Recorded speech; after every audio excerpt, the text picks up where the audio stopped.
private property, and limited government by developing a better understanding of history, political philosophy, as well as policies and their ramifications. Thanks for joining, and remember, you are the power.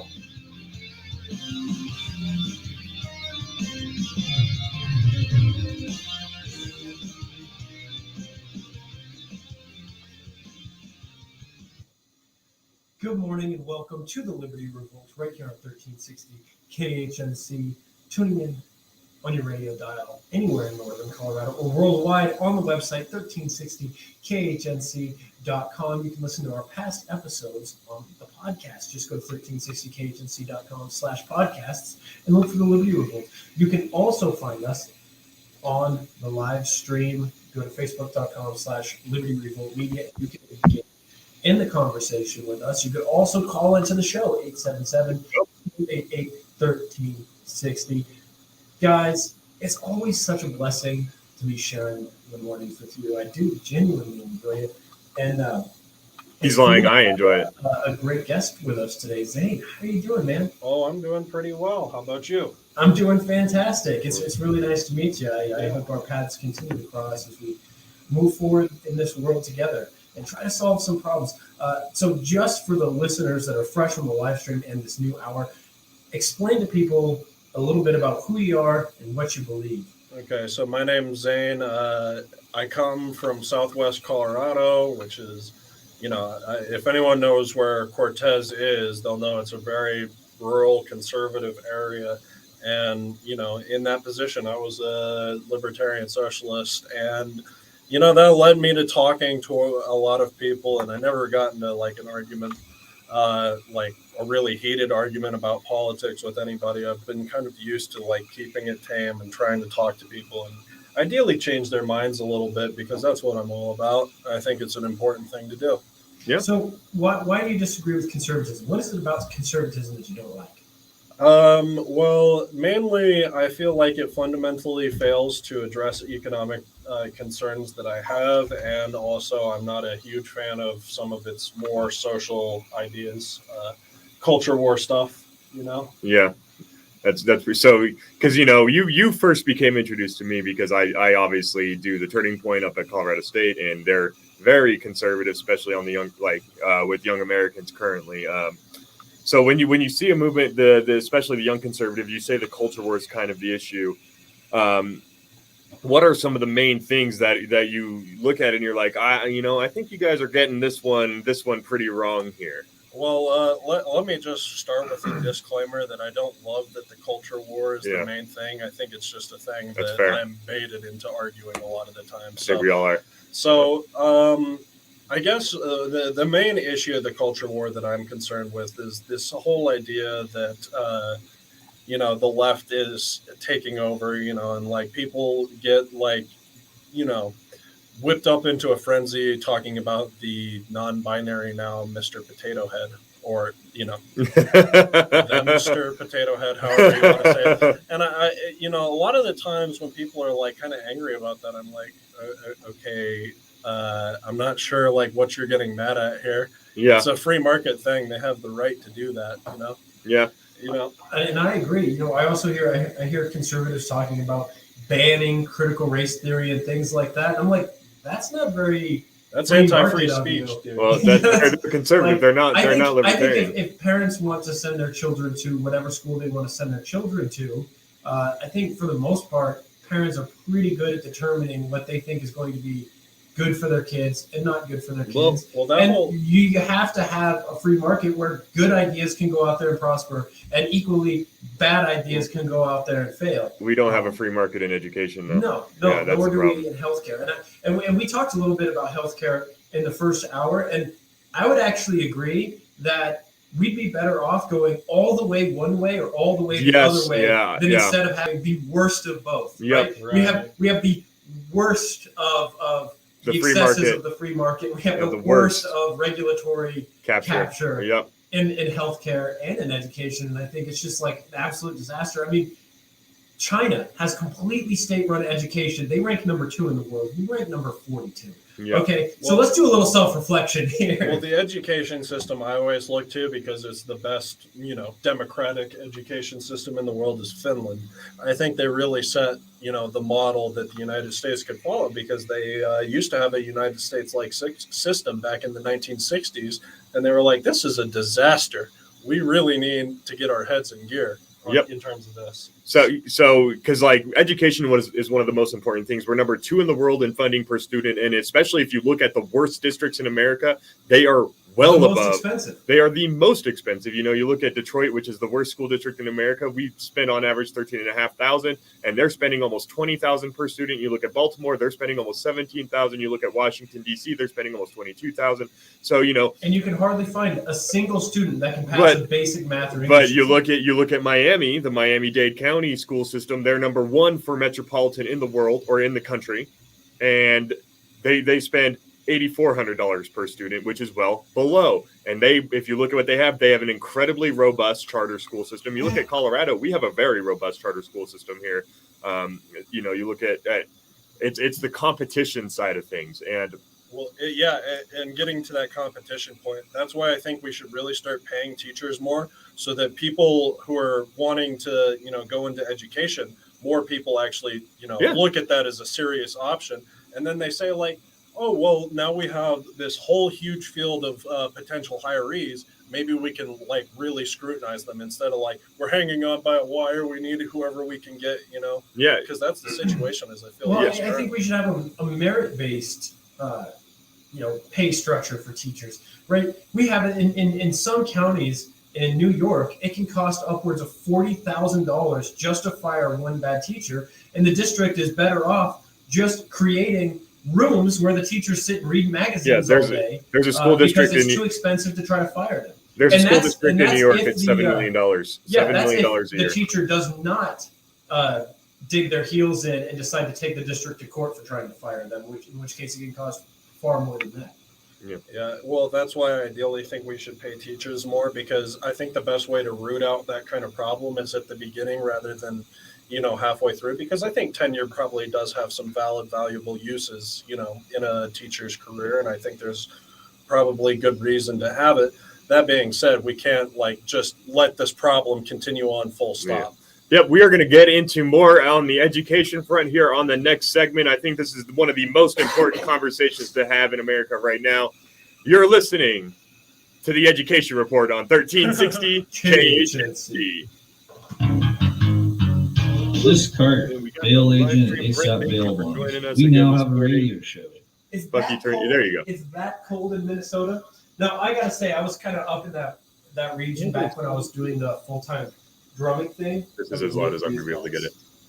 You guys are hearing this talk over. Yeah, really listen. I'm muted them. Oh, gosh, they're unmuted themselves. What is going on? All right. No, back when I was doing the full-time touring drumming thing, I had a blast. And I actually thought Wisconsin was probably one of the most beautiful places I've ever seen. And I've been basically all over the United States. Northern California was kind of gorgeous. The Big Sur area, that was good. I don't know. Do they get that cold? Hopefully not. But for those watching on the live stream, thank you so much for hanging out with us. I try to mute the commercial breaks for you when we're here, so I can just have a little chat with you.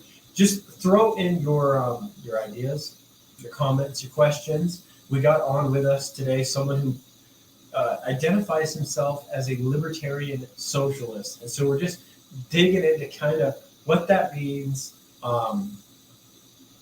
I in many ways think it's kind of an oxymoron and unworkable, but we're going to give him the platform to speak. We do believe in free speech, and we do believe. Man, I love having these conversations with people who disagree. I do actually enjoy having those conversations. Brent, it's always good to hang out with you, man. It's always great to have you around. It is really cool. We're coming up on the end of the commercial break. So again, the call-in number 877-488-1360. Just give us a call. KHNC, when you call and get a 5% discount. Winter's here. Stop the draft.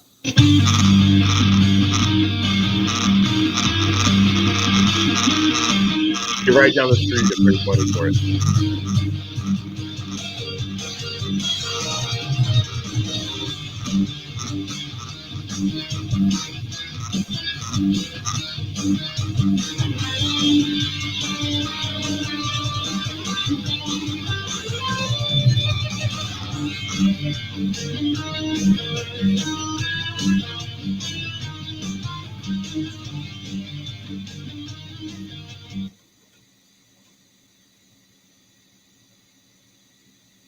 But I do think that the culture stuff matters a little bit.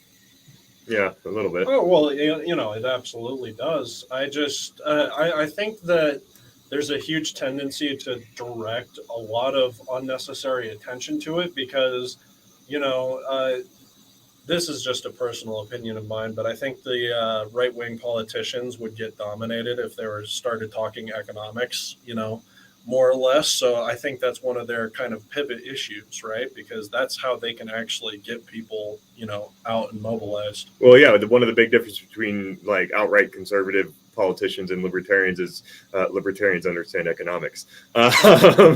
You can't. Some would say. Yeah, no, but it gets back, we said it during healthcare. You either go all one way or all the other. The problem is that we're in the middle. And the problem is that both of the major parties, because if you look at non-socialist Democrats, right, just, your Nancy Pelosi's, Chuck Schumer's, they're Republicans. They just put a D next to their name. Traditional Republicans. They all sit somewhere in that same spectrum. They lie a lot, as politicians do. You've seen those memes with like the B-52 bombers that have the flag yeah. on them, It's like the conservative B-52 just comes in and goes, "We're going to bomb you." The left, the Democrat one has the pride flag, the BLM stamp, and the everything else, and drops the bomb on you still. So it's like, Well, like the culture war thing definitely does help out the Democrats too. And I could understand fighting some issues on the culture war. I think, for example, the Black Lives Matter movement can be, an important thing to talk about.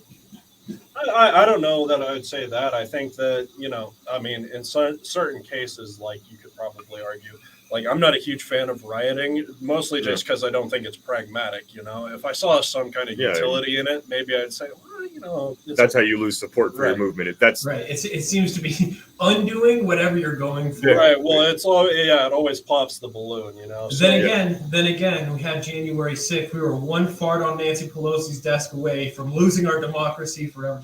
We were one podium away. Just one stolen podium away. but it goes that issue speaks to a larger front because it's like they're very aware. They want the culture war to be number one. They want Texans to be convinced that Californians, what could they do in California? No, the whole point of the United States is that these two can be separate. Texas can be conservative and have different values in California, and they're supposed to be able to exist independently of each other, and they're supposed to be able to exist. We have a common defense, right? We have, there's a reason why when New York got struck by planes and 3,000 people died, it was people in Texas and Arkansas, in Alabama that were jumping at the bit to go get the people that attacked their countrymen in New York, despite how much there was a difference culturally between the two.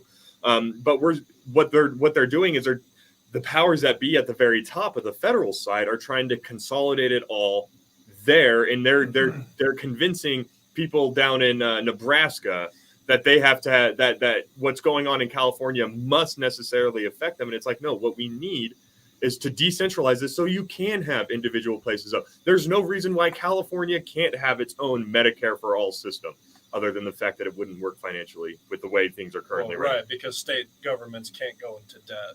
Well, I mean, California is about $3 trillion in debt and unfunded liabilities with all their pension programs and that like that. But America's sitting at $100 trillion. But what I'm saying is they don't fund their own. They don't issue their own currency, so they can't really go into debt the same way the United States government can. So this is why I say AOC was the most beautiful thing in the world. If we hadn't gotten rid of the Articles of Confederation, they would be able to print their own currency to compete. So, I don't know. That's bad for trade. No. Well, look at what's going on in the crypto market. That's all the crypto market is. But we're getting sidetracked here because education is a really good way to show that we have. AOC is hot. I can't go on without mentioning this. I really want to date AOC. For those of you unaware, when she was coming under fire for going around Florida maskless, which, just points to the hypocrisy that is just apparently, it's always a surprise when politicians are hypocritical. It's like, this is what they do. Like, part of being a politician is being able to master the art of hypocrisy. There's just something about a woman with eyes like Charles Manson and a mouth like a donkey that just like, I'm going to give her some Another leeway TikTok, there. please. I think that, we all know that when you're outside, you're not as likely to transmit COVID. So I'm going to take the hands-off approach there because, if you have a 1 in 1,000 chance of getting COVID or 1/1000th of the normal chance, I don't really see that as a huge concern. I honestly think that she is a psyop because, the CIA does this, right? You put Careful, Kevin. You're going to sound like a tanky now. I know. Well, it's CIA. Well, no. So it's a very simple psyop, and it's been done. And it's like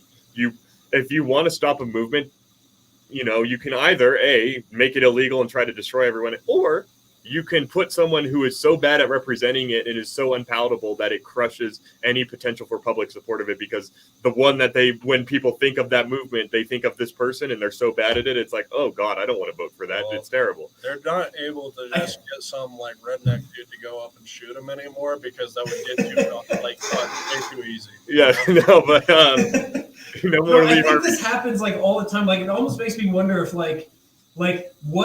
did Q start out somewhat legitimate? Because it was it's a total psyop now. It is absolutely a total psyop. But in the beginning, it was just kind of and I never really got into it, so I don't really know exactly. Yeah, but from what it sounded like, it was there's an elite pedophile ring at the going way up the top of the food chain, and then pretty soon it was how much dog crap can we stir into this brownie mix? Right. But before this whole thing just comes across as just Looney Tunes. Well, but at the same time, there absolutely is an elite pedophile ring going way up the top of the food chain. Well, see, the thing is, though, is when you're on the outside layer of the onion, you don't think you're going to go deeper into it until you're deeper into it. And then you're like, I'm not going to go any deeper. And then eventually you're so detached from reality that, exactly. That you believe in socialism. No. No, it's not. But what you were talking about earlier about the culture war stuff. I mean, how much of this do you think is drummed up by the fact that our media does not work to give you an honest representation of the truth? They work for shock and awe ratings. Well, and what's shocking is look at these drag queen story times. Look at this they know that'll get clicks from the conservative side, that'll get anger, and then the conservative response will drum up anger, and exactly. They are intentionally dividing us. Well, right. Well, I don't know that it's necessarily a plot to divide people so much as it is that's how I make my money, I need to get clicks, and they know most people only read headlines anyway, so they print incredibly short stories. Some of them are written by an AI that doesn't know how to write. Yeah. And so you're reading a story and it'll have and in a place that it doesn't belong or something. And you can those little subtle cues. Yeah, right. You're well, man, I'm glad they fired all the editors, huh? Yeah. They're glad that we were talking about education as well, and it's one of the issues that our education system has is that there is a monopoly, basically. Whether or not you send your child to a public school, your money still goes to that public school, and there's no incentive. There is no market incentive for a public school to perform well unless it is in an area where the families can afford to send their kid to private school, which is why when you look at middle class and upper class neighborhoods, their public schools tend to be the top performing public schools, right? Because they also know that these parents in this neighborhood can send their child to another school. However, if you look at really poor communities, regardless of color, their public schools are generally going to be absolute crap because there is no incentive. They know the family can't afford to send their child anywhere else. You have teachers unions, which are, working to get Democratic politicians elected that then reinforce the teachers union, that then reinforces. It's a vicious cycle, and there's no competition, which is why you hear the word equity thrown around so much. And yet the single most equitable thing that can exist, that the conservatives will join you on, the idea of giving those black and white single mothers that have no financial way to send their kid to private school, being like, hey, look, here is a way for you to send your child to a private school. Here's a way for you to send your child to a different school. The Democrats are almost universally against that option everywhere you go. Well, see, I mean, I don't necessarily have a problem with the voucher system. Yeah, like, no, I know, because you're an honest person who genuinely cares about people. Right. So, but, you know, my issue with education, like, you know, if I was to list everything off, I might turn 30 by the time I'm done. So I guess that's, you know, one of the big things is like ensuring equal access to quality of school. Like if you have one school that's like high-teched out with like computers and stuff and the ability to learn in that way, that's really good for them. But if you go to the next school over and they can't even stop the roof from leaking, you know, you have a roofing, problem. 970-825-9305. Why the hell about your sponsor there?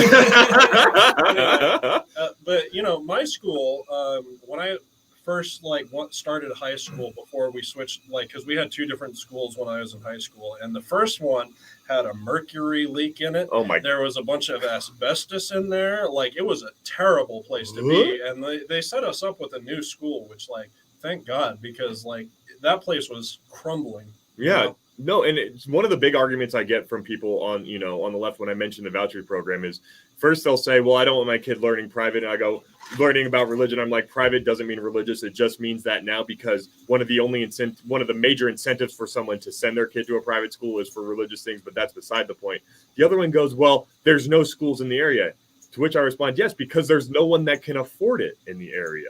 If there are all of a sudden, every parent in the area would be able to afford to send their child to your school, and you know you could provide that education for less than the public schools doing it, all of a sudden, a lot of dilapidated buildings are going to start being bought up. You see it in New York, right? They have charter schools in the same building as the public schools, and the charter schools are performing 10 to 15 times better than the public schools that are there. And the reason why they're able to be successful is because they know that there is going to be people that will be able to send their child there. I am going to, make a quick critique. Yeah. A lot of people tend to overestimate the value of charter schools. They tend to perform about on par with public schools a lot of the time. There's just like some data that, like, if you look at it, it's not very coherent. And I don't remember all of like the details about it, but I do remember that I saw like a breakdown of it by a guy who, worked in education and knew how to like look at all that stuff and all that data. So this has been my child, because like I think education is the number one, and I think it's disgusting how much malfeasance there is within the public education system in a lot of places. The worst charter schools do is performing at an equal level. The bare minimum is the equal level. They only perform as good, if not better. That is the metric. So if you read Charter School and Her Enemies by Thomas Sowell, he broke it. I know, Thomas Sowell, you're gonna laugh, but like it is about 200 pages of him just going through the only schools he uses as his examples are charter schools that are located within the same building as the public schools are in, so they have the exact same population base.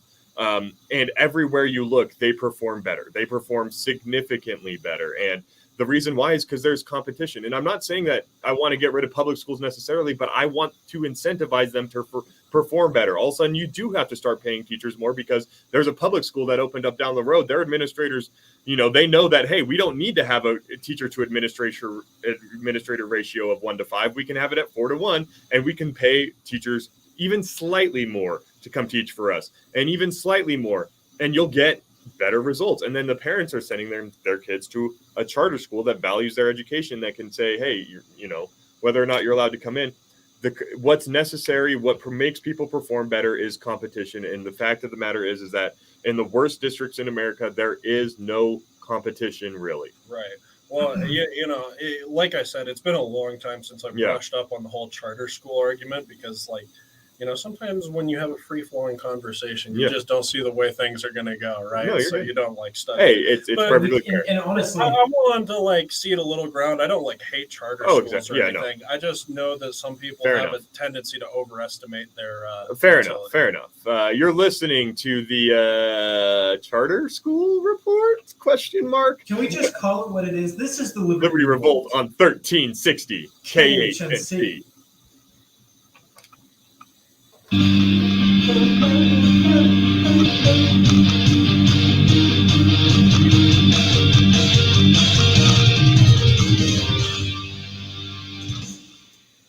guys are. You jump new LLC. We take care of all your. I hope you guys are enjoying the show. I sure enjoy doing the show for you and hanging out with you. By the way, we are sponsored by Pride Roofing and Construction.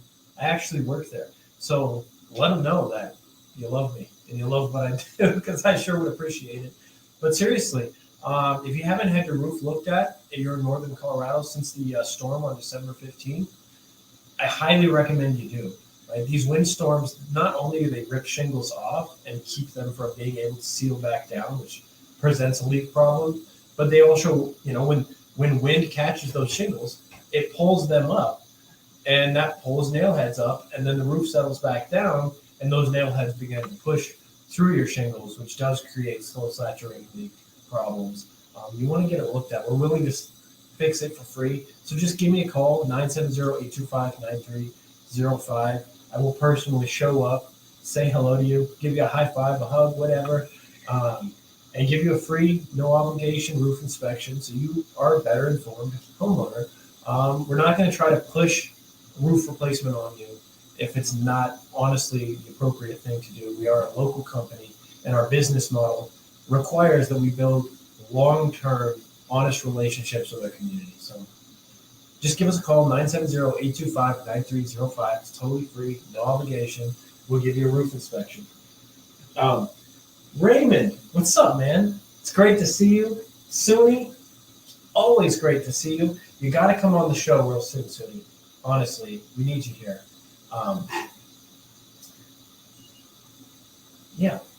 Yeah, gosh, that's about all I got to say. We need you here. I hope you guys are having a good day. The weather seems to be relatively mild today. It's going to be a little chilly. It was chilly this morning for me, man. My hands were cold. There was a large windstorm recently. As many of you know, a lot of people's roofs ended up right in their lawn. Well, Pride Roofing and Construction would love to be the company that helps you out, and I cannot recommend them highly enough. They will come out and do a free, no obligation inspection just so you know the condition of your home, and they will help you with every step of the insurance claim process. Just call 970-825-9305. Pride Roofing and Construction.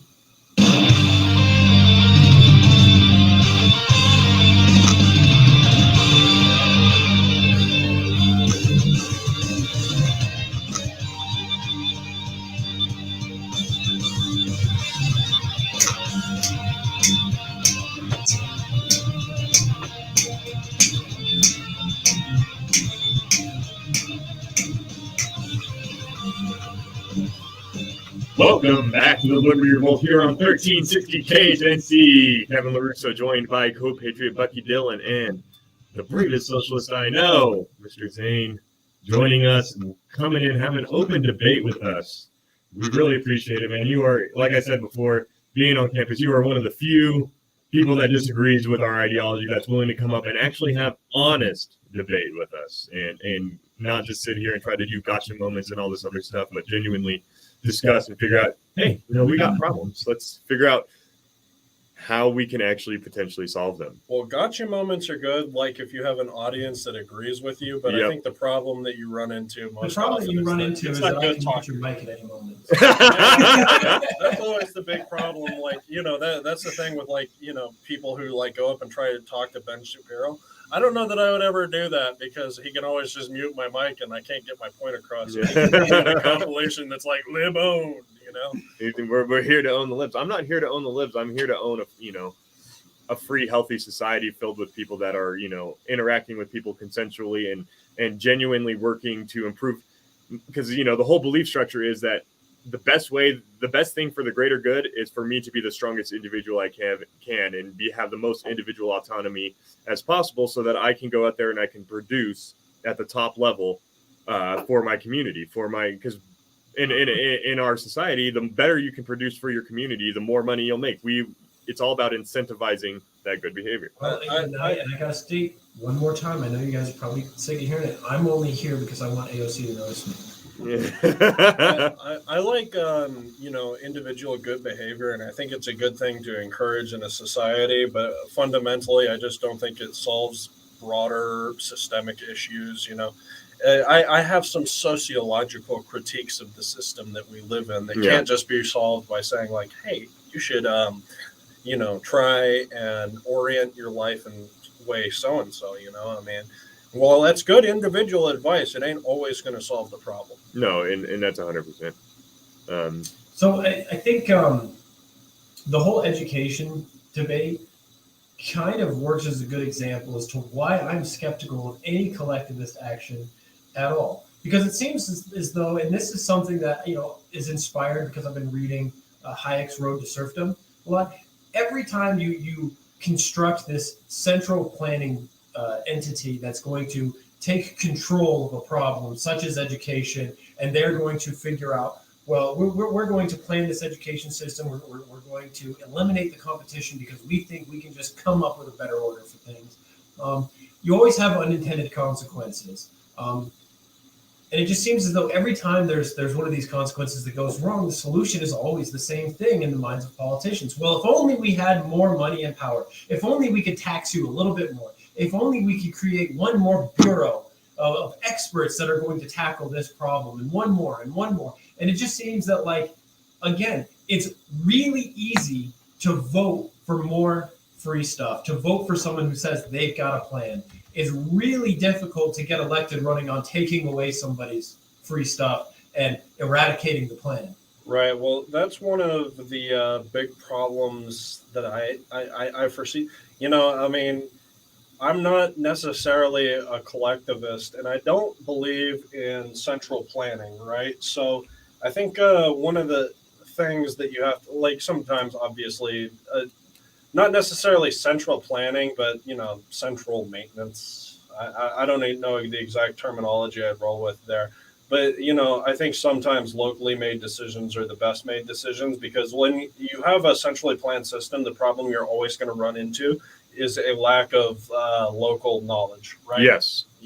That's one of the hugest things that you can always run into. And that, by definition, introduces inefficiencies into your centrally planned system. I think I read that during the height of the USSR, if they had actually wanted the market to function correctly in the country, in their countries, they would have, each individual bureaucrat would have had to make 1,200 market decisions per day. Like, that means taking in all the data for it, figuring out all the desires, where the market equilibrium is. You can't. It's just impossible.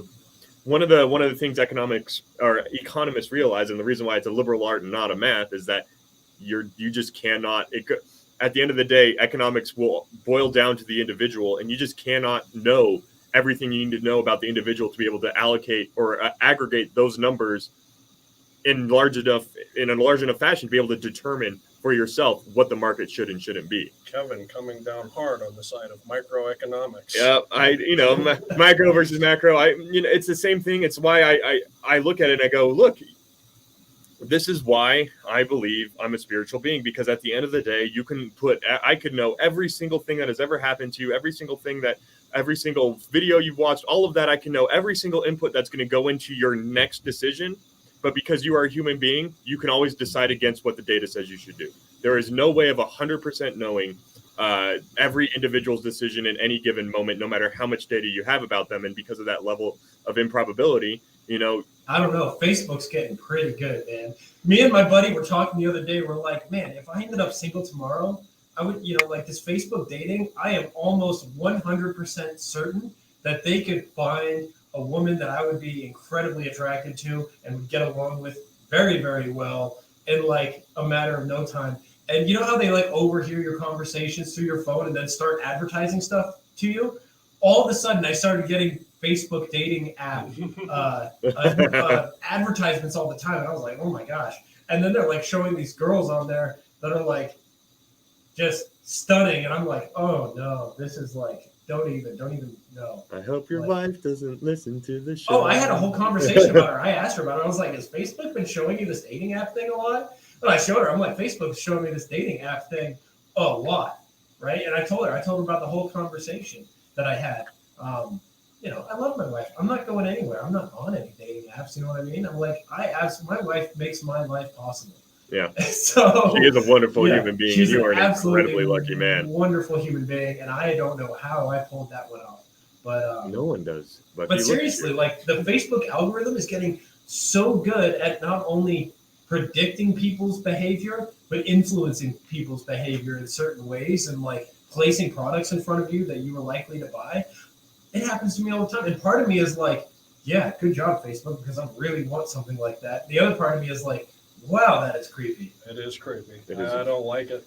Welcome to the metaverse. Yeah. I mean, we should just cede all authority to Jeff Zuckerberg and just call it done. Like debate over.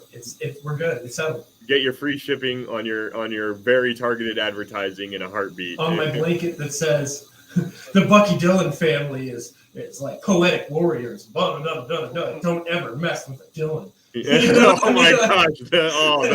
Those personalized shirts are the worst thing in the world. You've seen those, right? It's like, yeah, a little tacky. oh my god, insanely tacky. My husband is a warrior who would beat your face, and it's like, oh my gosh, it's like the person who's gonna sit there and just read your shirt line by line by line, and then take a look at your husband you're holding hands with and go, yeah. You seem Totally a little insecure believable. there, buddy. Yeah, Totally like, believable. I don't know, people who tend to project their like real masculine energy out like that tend to be like the people who Jack are always Murphy? screaming about how they're alphas, or you look at them and you're like, I don't know. Jack Murphy in the Seminole Order over there. You heard about that, right? Oh my gosh, if you get the chance, go look it up. It's absolutely hilarious. It is the perfect example of what a grift looks like and why you need to be caution. You need to show some caution anytime somebody comes up to you and going, oh, I can show you how to be a dominant alpha male. It's like, well, you wouldn't have to say that if you were one. Ladies and gentlemen, you are listening to the Liberty Revolt on 1360 KHNC. The masculine report. The masculinity 1360 report. KHNC. Drink your whiskey straight. You can buy gold just about anywhere in the world from all kinds of different dealers. So why do you use the Patriot Trading Group? 20 years of service, just like that. A+ rating with the Better Business Bureau, just like that. Lowest prices, just like that. No solicitation, just like that. Buying or selling, just like that. For all your gold and silver needs, call 951.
For RamseyAG.com, Ramsey Auto Group. What's up, guys? It's Bucky Dillon from Your Morning Show. And It just happens over and over. It's just the same thing. On every single day. There was a large windstorm recently. As many of you know, a lot of people's roofs ended up breaking along. Upright Roofing Construction would love to be the company that helps you out, and I cannot recommend them highly enough. They will come out and do a free, no obligation inspection just so you know the condition of your home, and they will help you with every step of the insurance claim process. Just call 970-825-9305. Pride Roofing and Construction.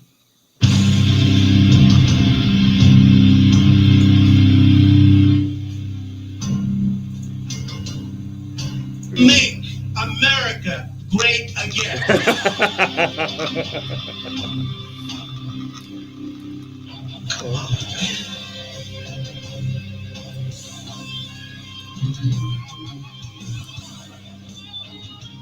Ladies and gentlemen, welcome back to the Liberty Revolt. Bucky over there finding his soundboard again. I'm surprised at how little you've been using that thing. I thought you got your morning show. It would be every 30 seconds we'd have another hit off the soundboard. But I guess Get the slide whistle anytime I say something. You got the Bucky.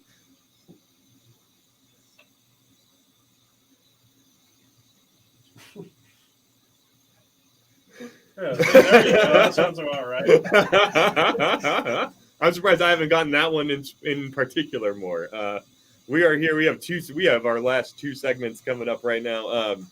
And so for these last two, I think that it would be really good to get into why the designator of libertarian, when you talk about libertarian socialist, why for me personally, it's kind of like when I hear other people talking about it. Now, this isn't you in particular, but it's like I'll hear people talk about different forms of libertarianism, and I look at it and I go, well, at its very heart, part of libertarian is believing that it is wrong to force people to do stuff, but also, why is it that being libertarian, there's this divide that goes on between your right wing and your left wing? It's like at the end of the day, we should both be happy with having a libertarian system wherein you could have your socialist community and I could have my capitalist community, and they would be able to work in harmony together, because we wouldn't be pointing a gun at each other. We'd be pointing food at each other or goods at each other, and we would hopefully be trading. What it comes down to is we both know the problems are the same. We have a corrupt political system wherein people like Nancy Pelosi she gets up there and she tries to justify why, she tries to use capitalism to justify why the government officials should be allowed to trade. It's like, no, part of capitalism is just the voluntary exchange of goods and services. You have completely taken the system, bastardized it, turned it into a cronyist system, and then you continue to try to tell people, oh, here, our system's broken. Wait, it's not broken in this one aspect where I get to do insider trading all the time. Can we, agree that we are better served at this point in time, you being a libertarian socialist and me being an anarcho-capitalist, we are better served by recognizing, hey, working together is our best option right now? It depends on what we're working together on, because obviously I'm not going to agree with you on everything. I think there's probably some windows of agreement that we could find together, but I'm not going to put a blanket seal of approval on, working together. That's not what I'm getting at. Working together so far as to get people like,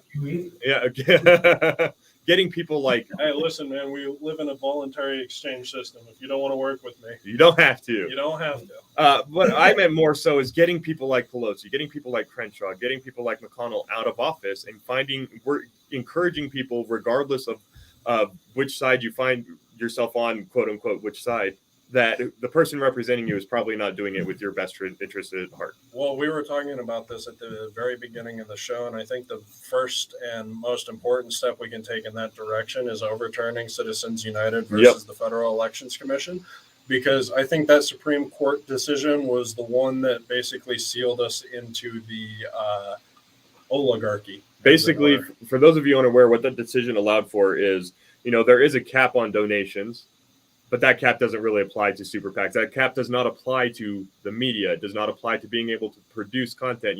I can only donate $3,500 to your campaign, Zane, but I can spend $15 million producing a movie or a TV show or something that does back it up. And I can spend $15 million on advertising for you as much as I want. I can completely skirt around the various elections financial laws, because now all of a sudden sure, I can only give you $3,500 cash, but I can give you millions upon millions upon millions in media subsidies and cultural subsidies. Well, you wouldn't be giving it to me. No. You'd just be posting it online and asking the general public how it looks. And when I say it looks great, you take that into account. Exactly. So I think that there's absolutely something there, and that's something that we should be able to unite around, because it is.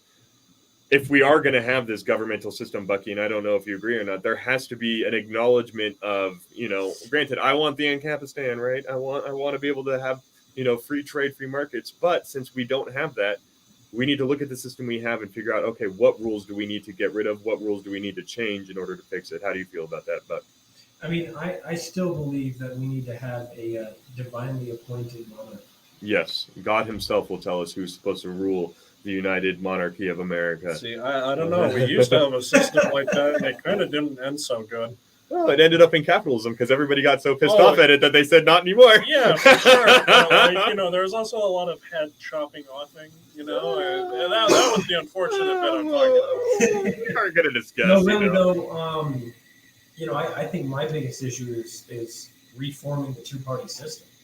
I think it is so difficult to just vote for the person you honestly think has the best ideas. And I think we have an electoral structure that incentivizes demagoguery and divisiveness and just the worst kinds of rhetoric and extremism. And if I could address anything, it would be that. Can I red pill you on how to solve that problem real quick? Go for it. Okay, abolish the Senate and make the House of Representatives a proportional representation system and first past the post. We do not have time to get into that in this show, but I would actually highly encourage you to write an article about that, and let's be pen pals here. Okay, Yeah, for sure. Because that's actually something we're going to have you back on the show, because it's, we've had a great conversation, and it's, like I said, it's great to have not just people we agree with on the show. It's great to have people that have new ideas, new thoughts, new ways of looking at things. Ours, I love approval voting, wherein you vote for all the people. If there's 10 people running for president, right, you vote for as many out of that 10 as you approve of, and whoever gets the most total votes.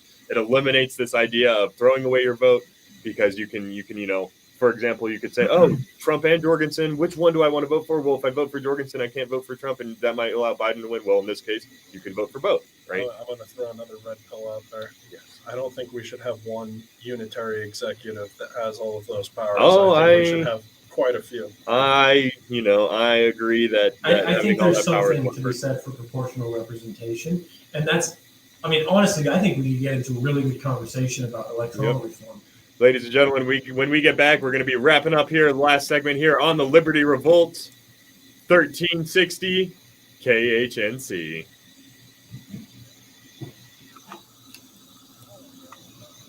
Junction New LLC. We take care of all your landscaping needs. New landscape and hardscape install, maintenance, snow removal, Man, I all do. in spring Tyler, cleaning. you're We a also hard do junk and guy. trash all the way as well. We are your one-stop shop for anything There's a guy who outdoors. works for We pride landscape. ourselves in quality from start to Really good finish. guy. That means communication, customer service, But, and final it's- product. we We love want us you to to take as much strides in your yard as we do in And, ours. he's Come check us really, out. he was a really good boss and everything like that, and when I think of worker co-ops, I'm like, I just want to make it so that people that want to do it have an easier time to do it.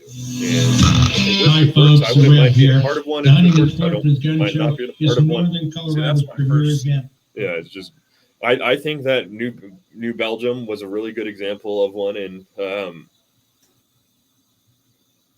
Hi, folks. The Rev here. I need another cigarette. I teach a hardcore survival training class. But if I had to run from here to the mailbox, I'd probably have a heart attack. I need a cigarette. I'll teach you how to shit in the bucket. I'm just busting balls here. The Rev is an interesting guy, but I do kind of like to poke at him a little bit. With lots of firearms, ammo, safes, and accessories. Check out harshoutdoors.com. That's harshoutdoors.com. Backyard or back 40, Harsh Outdoors has you covered. The PE Gun Show, January 22nd and 23rd, will be located at 1840 Greeley Mall, Greeley, Colorado.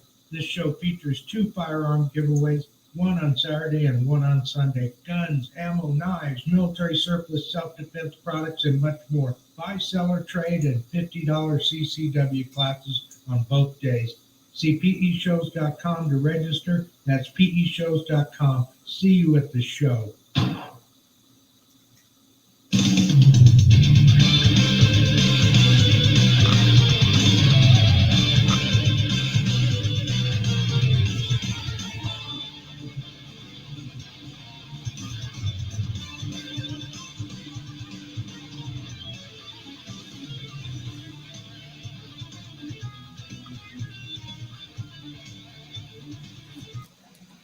The Liberty Revolt, your morning show, sponsored by Pine Roofing Construction.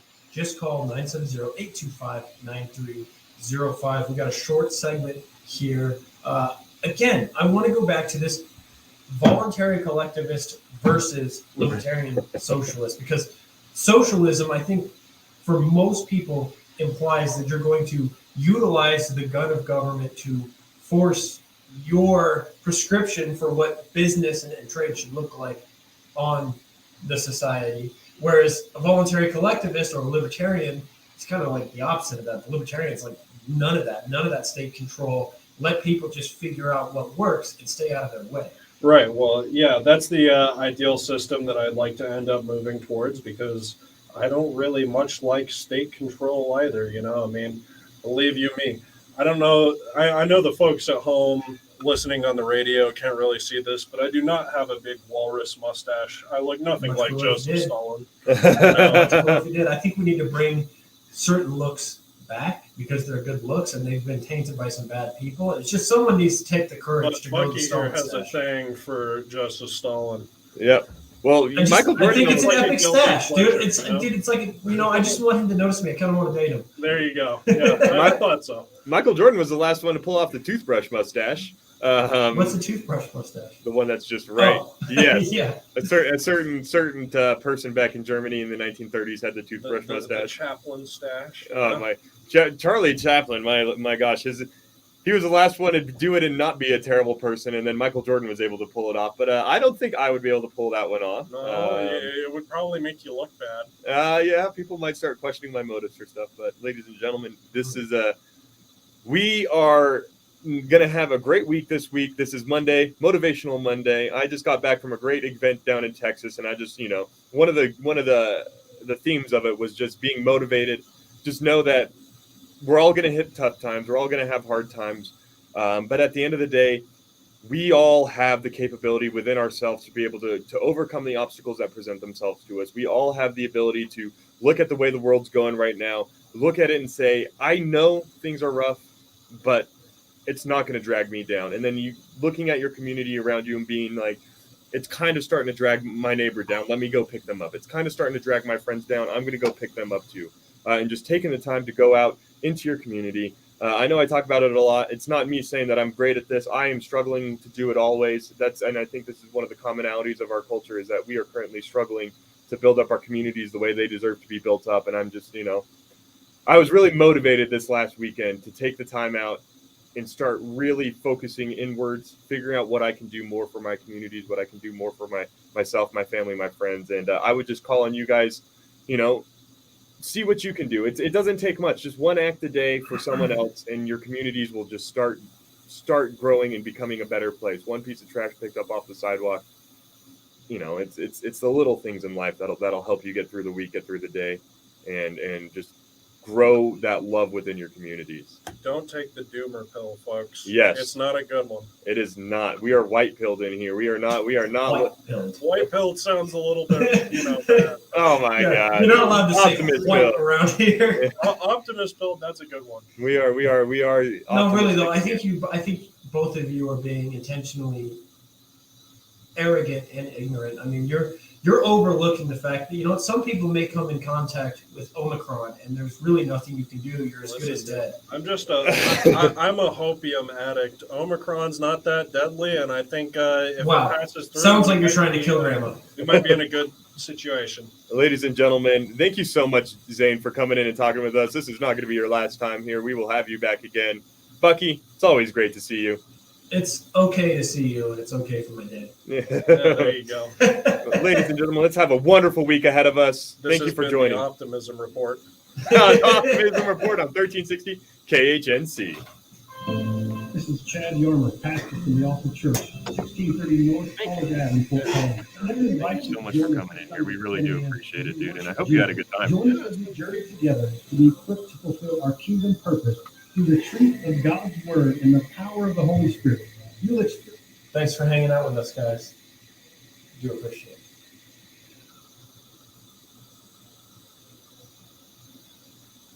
That